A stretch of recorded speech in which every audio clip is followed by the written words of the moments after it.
সূরা ইখলাস প্রতিদিন ২০০ বার অজু অবস্থায় পড়ার ১০টি উপকার বর্ণনা করছি। ১.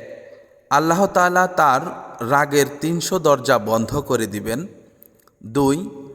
রহমতের ৩০০ দরজা খুলে দিবেন। ৩. রিজিকের ৩০০ দরজা খুলে দিবেন। ৪. মেহনত ছাড়া গায়েব থেকে রিজিক পৌঁছে দিবেন।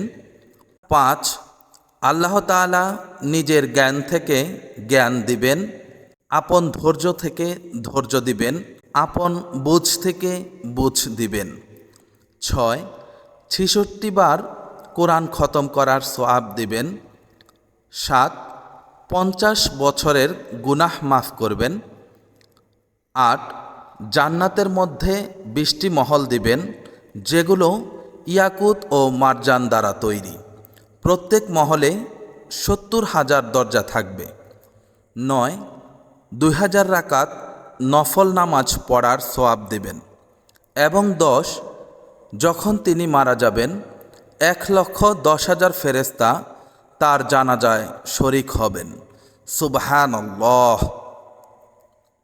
আসুন ভাই ও বোন সকল, আমরা সবাই বেশি থেকে বেশি সূরা ইখলাস পাঠ করার অভ্যাস করি।